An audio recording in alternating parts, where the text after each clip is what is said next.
200 ते 300 महिलेला मूत पाजणारा अशोक खरात याचा नवीन व्हिडिओ व्हायरल झाला। बघू शकता तुम्ही स्क्रीनवर। अशोक खरातला रिहाई करण्यासाठी काही राज्यामध्ये मोर्चे आंदोलन चालू आहे। अशोक बाबा को रिहा करो, हिंदू अशोक बाबाला रिहा करा।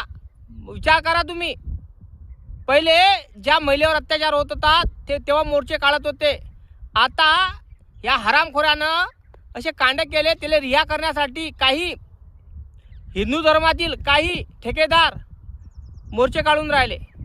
तर विचार करा तुम्ही, हा अशोक खरात एवढा हरामखोर, स्वतःचं मूत पाजलं त्याने आणि महिलेवर अत्याचार केला, आणि अत्याचार तर केलाच केला, पण हा हरामखोर दुसऱ्या पुरुषांना म्हणत होता की तू पण त्याच्या संग टेबल टेनिस खेळ।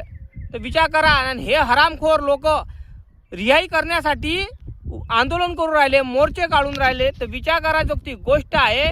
अशोक खरात, तू खरंच बाबा आहे, संत आहे, आणि हे जे बाकीचे लोक तुले सोडण्यासाठी आंदोलन करून राहिले ना, हे तुझे चेले असेल बहुतेक, मला असं वाटते। नक्की कमेंट करून सांगा, अशोक खरात खरंच रिहा होणार का?